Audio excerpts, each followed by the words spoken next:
Hare Krishna, welcome to Mayapur. আমি শ্যাম মিত্র সুতো আমাদের আপনাদের সাথে চলে এসেছি নতুন আবার একটি ভিডিওতে। আর আজকে এসেছি একটা বুক স্টলে, একদম মন্দিরের পাশেই। এখানে একজন প্রভু আছেন, তার সাথে একটু কথোপকথন করবো এবং তার সাথে জেনে নেবো যে প্রভু কিভাবে ভক্তি জীবনে এসেছেন। প্রভু হরে কৃষ্ণ। হরে কৃষ্ণ। প্রভু, আপনার শুভ নামটা? দিভুজ গোপাল দাস। আচ্ছা, তো আপনি কিভাবে ইসকনের সাথে জুড়লেন, কিভাবে ভক্তি পথে? আসলে আমার ভক্তি পথে আসা খুবই আর কি, আমি নিজেও আসলে এই যে ইসকন কি, ভগবান কি, এই সম্বন্ধে আমার কোনো জ্ঞান ছিল না। একসময় আমি আমার মামা বাড়িতে যাই, যেখানে গিয়ে আমি একটা শঙ্খ আর কি, কি বলে ওটাকে, আমাদের স্টিকার হয় না, একটা স্টিকারে শঙ্খ আঁকা, শঙ্খের মধ্যে জগন্নাথ বলদেব সুভদ্রা দেবীর ফটো দেখেছি, যার হাতও নেই পাও নেই। এবার আমি টেনশন করছি এই কি ধরনের পিকচার, এইটা কি হয়। তা মামাতো ভাইকে জিজ্ঞাসা করলাম এইটা কি, এইটা কোথাকার, আবার লেখা ছিল ইসকন নিচে, ইসকন লেখা, এটা কি? বললো এটা হচ্ছে জগন্নাথ দেব। জগন্নাথ, আমি জীবনে বিগ্রহ দেখিনি, তার কারণ আমরা এমন ব্যক্তি, মন্দিরে যাওয়ার সময় নেই।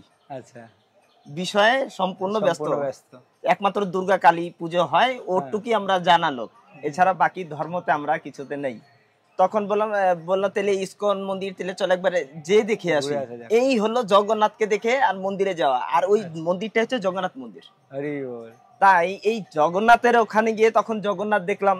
আর ওখানে আমার সবচেয়ে ভালো লেগেছে ইসকনে এসে, যখন আমি প্রথম আসি কীর্তন গোর আরতিতে, আমার প্রথম ইসকনে আসা হচ্ছে সন্ধ্যাবেলা। একদম আমরা এখন মায়াপুরে দেখি হাজারো হাজার লোক এখানে ভক্তবৃন্দ সন্ধ্যা আরতিতে রাধা মাধব পঞ্চতত্ত্ব নৃসিংহদেবের আরতি দর্শন করতে আসেন। তা আমারও আশা সেভাবে। আর আমি বিশেষ করে আসতাম একটু ছুটির দিন, একটু খিচুড়ি পেতাম। আমাদের মন্দির হচ্ছে ওই সপ্তাহে একদিন খিচুড়ি দেয়, আমি সেই দিনটাতে আসতাম, রাস্তায় একটুখানি খিচুড়ি পেতাম আর একটুখানি আরতি দর্শন করতাম। এইভাবে ইসকনের সঙ্গে যুক্তে যুক্তে পরে ভক্ত সঙ্গ গাইড হয়ে ইসকনে আসলাম। মায়াপুরে কবে থেকে আপনি? আমি মায়াপুরে আছি 2014 থেকে। তার আগে আমি আমার অন্যখানে যেখানে ছিলাম সেখানে ছিলাম। আমি ভক্তি জীবনে আসছি 2009 মন্দির আমি জয়েন করেছি 2009।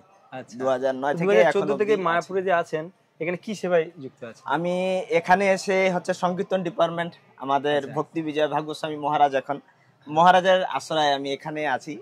আমার এটাই হচ্ছিল মূলত, আমি যে মন্দিরে ছিলাম ওই মন্দিরের আমার প্রিয় সেবা, বুক ডিস্ট্রিবিউশন। তার কারণ কৃষ্ণ ভগবত গীতায় বলছেন, যে ব্যক্তি আমার বাণী অপরের কাছে প্রচার করে তিনি আমার কাছে অতীব প্রিয়। তাই আসলে আমার কোনো যোগ্যতা তো নাই যে ভগবানের কাছে প্রিয় হওয়া, খুশি ওনাকে করতে পারি। তাই দেখলাম বিনা আর কি অর্থতে, বা মহাপ্রভু যেটা চান, কৃষ্ণ যেটা চান, দুইজনের কথায় দুটা সমন্বয় এক আছে। মহাপ্রভু বলেছেন, যারা দেখো তারে কহ কৃষ্ণ উপদেশ, আমার আজ্ঞায় গুরু হইয়া তারই দেশ।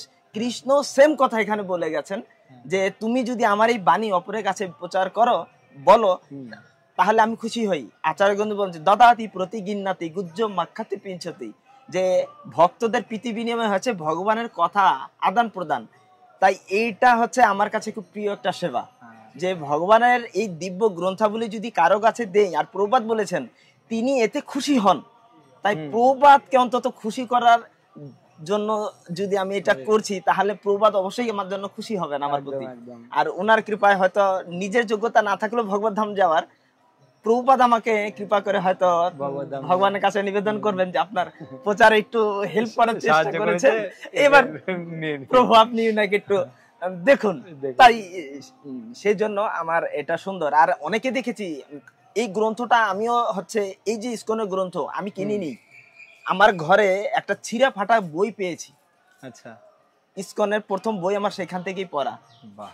সেই বই পড়ে ইসকন সম্বন্ধে আর একটু ডিটেলস জানলাম। তারপরে ভক্তরা আমাকে আত্মজ্ঞান লাভের পন্থা, গীতা এগুলো তুলে দিলেন, সেগুলো পড়লাম। তখন দেখলাম না, যে ভক্তিটা বা ধর্মটা কি একমাত্র আমাদের ইসকন সোসাইটি আমাদেরকে প্রচার করছেন। তাই বাহিরে তো আমরা ছিলাম জাগতিক, কিন্তু এইটা হচ্ছে মানুষের মূল ধর্ম। যে কি আমরা ধর্ম বলে চলি বটে, কিন্তু আদৌ ধর্মটাকে বুঝে চলি না। বাবা মা করে আসছে, দাদু দিদা করে আসছে, ধামা চাপা নেয়, আমরা একভাবে করেই চলেছি। কিন্তু যদি জেনে যে করছে, এই প্রচারটা ইসকন করছে। অন্যান্য সংস্থায় আমি আরো তো অনেক জায়গায় যেতাম আমি। হচ্ছে পূর্বত ছোটবেলা থেকে আমি লোকনাথ আশ্রমে যেতাম, লোকনাথ আশ্রমে বারোদিতে বিভিন্ন স্থানে যা হতো ওটাই আমাদের পছন্দের জায়গা ছিল। কিন্তু ওখানে ধর্মটা কি কেন করছি সেই বিষয়ে কোনো শিক্ষা নেই। প্রভুপাদ সেটা আমাদের কাছে তুলে দিয়েছেন যেন আমরা সুন্দরভাবে এই ধর্ম শিক্ষাটাকে বুঝতে পারি। তাই প্রভুপাদের এই গ্রন্থগুলো আছে পৃষ্ঠ গ্রহণ করে নিয়েছেন। আজ এই আমার মতো বিষয় ব্যক্তি যে ভগবান চেনে না, দেবতা চেনে না, তাদের মধ্যে পার্থক্য জানে না, আজ প্রভুপাদের কৃপায়, এই প্রভুপাদের এই গ্রন্থের কৃপায় আজ আমরা এই যে ইস্কনে আসছি। মানসিক আশ্বাসে আমি যেটা উপলব্ধি করেছি যে এই প্রভুপাদের গ্রন্থ যদি কেউ পড়ে তাহলে নিশ্চয়ই তার জীবনে পরিবর্তন হবে এবং তুমি নিত্য আনন্দ সুখ শান্তি লাভ করতে পারবে এবং অন্তিমে তিনি ভগবানের কাছে প্রিয় হতে পারবে। বা ভগবান যা চান, ভগবান নিজেই বলেছেন যে মামই বাংশ জীব লোক জীব ভূত সনাতন, প্রত্যেকটা আমার সনাতন অংশ। কোন সন্তান যদি কষ্ট থাকে পিতামাতা অবশ্যই এতে আনন্দ পান না, তিনারও কষ্ট হয়, যার জন্য ভগবান প্রতি কল্পে কল্পে আসেন। তাই এই কাজটা সুলভ হবে ভগবানের জন্য যদি এই ভগবানের বাণী আমরা পড়ছি, তাহলে ভগবানের কথা জেনে ভগবানের ধামে আমি যদি যাওয়ার যোগ্যতাও না পাই কিন্তু ধীরে ধীরে একটা সভ্য মানুষ হতে পারবো, ভালো একজন ব্যক্তি হতে পারবো। এর জন্য সবার কাছে আমরা এগুলো প্রচার করছি। ধন্যবাদ। প্রভুর জীবনের যে একটা গুরুত্বপূর্ণ অধ্যায় সেটা আপনাদের সাথে শেয়ার করলো। তো আপনারাও আশা করি অনুপ্রাণিত হবেন প্রভুর এই ঘটনা থেকে। আর সঙ্গে থাকুন, আরো এরকম অনেক ভিডিও আসবে। হরে কৃষ্ণ। হরে কৃষ্ণ। হরে